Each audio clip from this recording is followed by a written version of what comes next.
أجمعين. InsyaAllah para jemaah yang dirahmati Allah, kita akan meneruskan pengajian dalam kitab Bidayatul Hidayah karangan Al-Imam Al-Ghazali rahimahullahu ta'ala, yang mana pada kali yang lepas kita sedang membicarakan tentang 3 golongan manusia yang menuntut ilmu. Kita telah sampai kepada golongan yang ketiga, yang mana penulis mengatakan orang yang telah dikuasai oleh syaitan, maka ia menjadikan ilmu yang dituntutnya sebagai alat untuk menghimpunkan harta benda dan memegah-megah dengan kedudukan dan merasa bangga dengan ramai pengikutnya. Golongan ketiga ini, dia merupakan golongan yang mana seseorang itu menggunakan agama untuk mendapatkan manfaat dunia. Dalam masa yang sama dia menyangkakan dia mendekatkan diri kepada Allah Subhanahu wa taala. Maka Imam Ghazali ini mengatakan golongan seperti ini telah ditipu oleh syaitan. Sebab ini dia menyangkakan dia dekat kepada Allah. Pada zahirnya dia melakukan ibadah dan dia mengajar agama dan sebagainya, tetapi niatnya bukan kerana Allah Subhanahu wa taala, dan dia menggunakan agamanya untuk kepentingan keduniaan.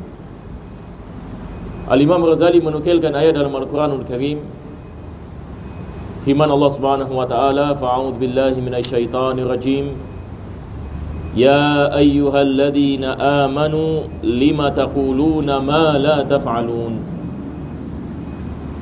Ayat ini dalam surah As-Saff, yang mana Allah Subhanahu wa taala mengatakan, wahai mereka-mereka yang beriman, lima taquluna ma la taf'alun. Kenapa kamu mengatakan perkara yang kamu tidak melakukan? Kenapa kamu mengatakan perkara yang kamu tidak melakukannya? Kabura maqtan 'indallahi an taqulu ma la taf'alun. yakni murka Allah Subhanahu wa taala yang sangat amat bagi mereka yang mengatakan perkara yang tidak dilakukan. Itu sebab kita ada hadis Nabi SAW, yang mana manusia yang pertama diazab oleh Allah pada hari kiamat adalah alimun lam yanfa'hu Allahu bi'ilmih. Seorang alim yang mana dia tidak mendapatkan manfaat daripada ilmunya. Jadi ini adalah ancaman daripada Nabi SAW. Begitu juga ayat-ayat Al-Quran. Kita berdoa kepada Allah, mudah-mudahan Allah mengampunkan dosa kita dan Allah menyelamatkan kita daripada musibah ini dan menjadikan kita di antara hamba-hambanya yang bertakwa. Amin ya Rabbal Alamin. Berkata Imam Ghazali seterusnya, dan orang ini sebenarnya termasuk dalam golongan yang dimaksudkan oleh Rasulullah SAW dalam sabdanya, ana min ghairi dajjali akhwafu alaikum minad dajjal. Dan inilah perkara yang sangat luar biasa. Nabi SAW mengatakan, ada orang yang mana aku lebih mentakutinya ke atas kamu daripada dajjal. Yang ini dajjal seperti mana kita mengetahui, dia merupakan seseorang yang akan keluar pada akhir zaman dalam bentuk manusia dan akan menjadi sebab sesatnya manusia dan kekufuran dan berlaku penindasan kepada orang yang beriman. Dan Nabi SAW dalam banyak hadis mengingatkan kepada kita tentang bahaya fitnah Dajjal.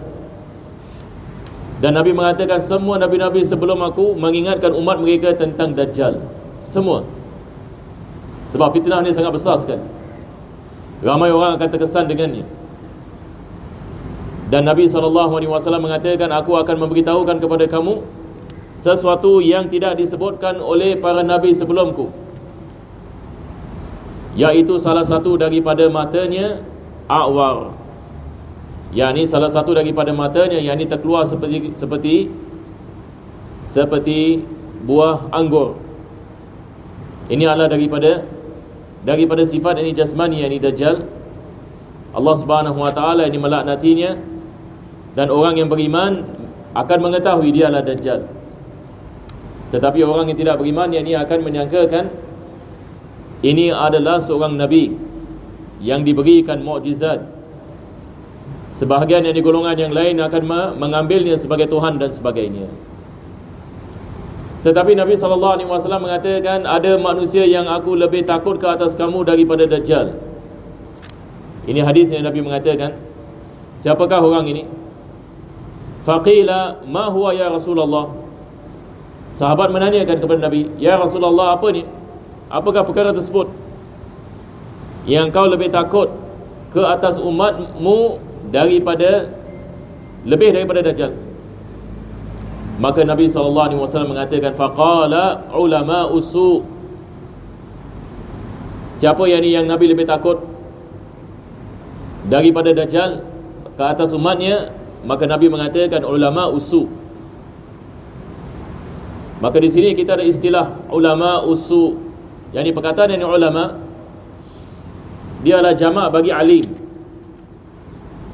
Dan alim ini dalam bahasa Arab dia adalah sifatun mubalaghah. Yang ini kita mengatakan seorang alim, yang ini maksudnya banyak ilmu. Jadi ulama dia adalah jamak bagi alim.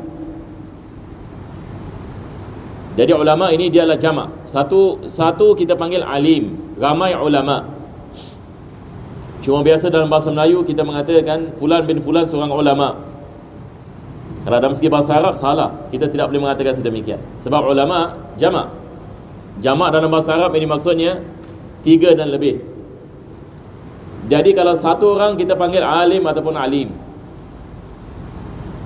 Tetapi ulama usu dinisbahkan perkataan su kepada ulama. Perkataan su dalam bahasa Arab ini maksudnya sesuatu yang tidak baik dan sesuatu yang jahat. Jadi maksudnya di sini adalah kita ada satu orang yang diberikan ilmu yang banyak, akan tetapi ilmunya tidak memberikan manfaat baginya, bahkan menjadi sebab kebinasaannya, dan dia juga merosakkan orang lain, sebab ramai orang akan terpedaya dengannya. Jadi bukan sahaja dia merosakkan dirinya, tetapi dia juga menyesatkan orang ramai. Maka Nabi mengatakan, ini aku lebih takut daripada Dajjal. Apa sebabnya? Sebab kebiasaan ini orang awam, mereka akan dengar kepada ulama. Kebiasaan ini orang awam, kalau dia lihat satu orang yang ini fasik, biasa orang tak ikut orang fasik. Kalau satu orang yang ini berbual tentang Islam ini dan dia sedang minum todi misalnya, kebiasaan orang tidak akan terkesan dengan apa dia mengatakan. Sebab orang pun mengetahui ini tak betul ni. Apa sebabnya? Sebab dia sedang melakukan maksiat siang dan malam. Tetapi kalau satu orang yang pada zahirnya seorang yang dikenali sebagai seorang ulama, ataupun seorang yang berilmu dan sebagainya, dan membicarakan tentang agama, tapi dia mengajak orang lain yang melakukan maksiat, bahaya ke tidak bahaya? Ini masalah yang besar. Sebab beribu orang akan terpedaya dengannya, dan beribu orang yang menjadi sesat disebabkannya. Jadi ini adalah perkara yang daripada masalah yang kita menghadapi hari ini. Kita lihat ramai orang yang menjadi sesat dan terjerumus dalam kekufuran. Kadang-kadang kita lihat terjerumus dalam maksiat. Bukan 1,000 orang, bukan 2,000 orang, bahkan ratusan ribu. Disebabkan seorang yang menyebarkan fahaman yang salah, tetapi orang awam yang tidak mengetahui ini salah. Apa sebabnya? Sebab mungkin orang ini dia ada PhD, dan dia membicarakan tentang apa yang zahirnya agama, tetapi di dalamnya kekufuran. Dan ini berlaku. Saya kalau nak memberikan misal, banyak misal ada. Dan saya rasa para jemaah pun mengetahui ini. Kita lihat banyak berlaku, bukan saja di Singapura, tetapi luar daripada Singapura hatta. Ia berlaku di Eropah. Ia berlaku di Timur Tengah. Menjadi sebab peperangan, menjadi sebab pembunuhan sebagai misal. Menjadi sebab manusia dibunuh. Disebabkan fatwa yang salah, yang menjadi dasar manusia bergaduh antara satu dengan yang lain. Tapi ini semua bagaimana ia berlaku? Disebabkan keluar pendapat-pendapat ulama usul. Dan Nabi SAW membicarakan tentang ulama su' lebih-lebih lagi pada akhir zaman. Yang mana akhir zaman ini akan keluar orang yang akan menggunakan agama Allah Subhanahu Wa Taala untuk kepentingan peribadi dan dunia. Maka mereka menjadi sesat dan mereka menyesatkan. Kita ada hadis Nabi SAW daripada tanda kiamat dan daripada tanda yang kita berada yang pada akhir zaman adalah akan berlaku yakni banyak kejahilan. Dan para ulama akan meninggal dunia, tidak ada orang yang mengganti mereka. Tetapi yang mengganti adalah orang yang tidak ada keahlian di dalam fatwa ataupun di dalam ini mengeluarkan hukum ini agama. Maka Nabi SAW dia mengatakan fadallu wa adallu. Mereka sesat dan juga mereka menyesatkan. Itu sebab zaman sekarang para jemaah dirahmati Allah, kita apabila nak belajar agama, kita nak kena lihat dengan siapa yang kita belajar. Kita harus yang ini mengetahui perkara ini dengan baik. Kalau tidak ini ditakuti kita terjerumus ini dalam perkara yang ini yang boleh yang ini menyebabkan kerosakan yang dalam agama kita.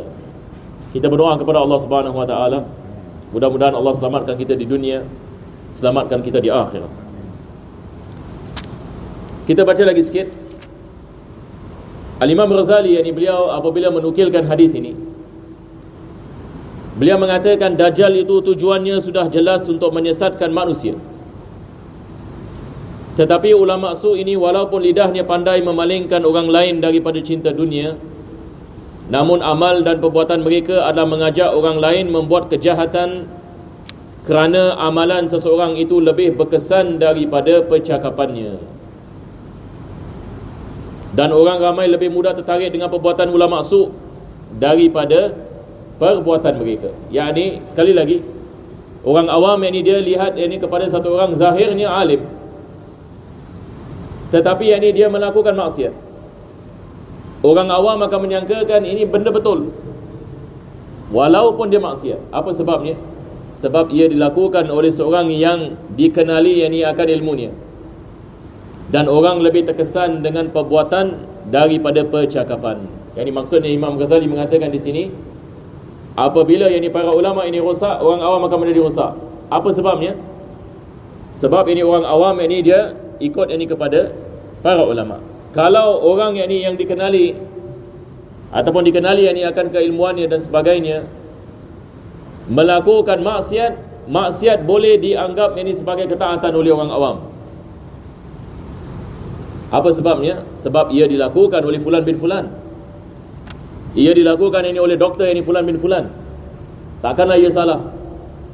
Jadi ini adalah daripada perkara yang mana Al-Imam Ghazali yang ini mengatakan bahayanya mereka-mereka dalam golongan ini. Maka beliau mengatakan, maka apa yang dapat dirosakkan oleh ulama su' ini dengan perbuatan mereka adalah lebih banyak daripada apa yang dapat dibaikkan oleh lidah mereka. Orang yang jahil sebenarnya belum berani menghimpun dunia banyak kecuali setelah mereka melihat keberanian ulama su' ini.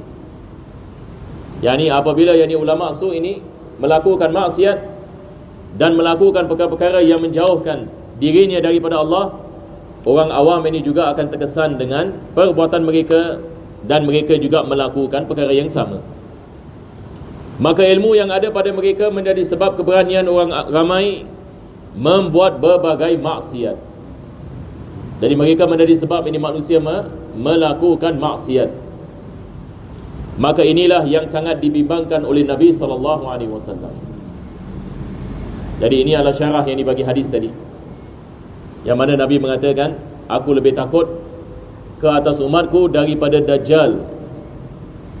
Dan apabila ditanya yang ini siapakah yang ini mereka, Nabi mengatakan ulama usu', sebab yang ini mereka menjadi sebab yang ini kesesatan manusia yang lebih besar yang ini ramainya dan lebih dahsyat daripada Dajjal itu sendiri. Mudah-mudahan Allah Subhanahu Wa Taala memberikan kepada kita taufik. InsyaAllah ini kita berhenti yang ini di sini, dan insyaAllah kita akan meneruskan pada minggu yang akan datang. Ila hadrat Nabi sallallahu alaihi wasallam. Al-Fatihah. Bismillah.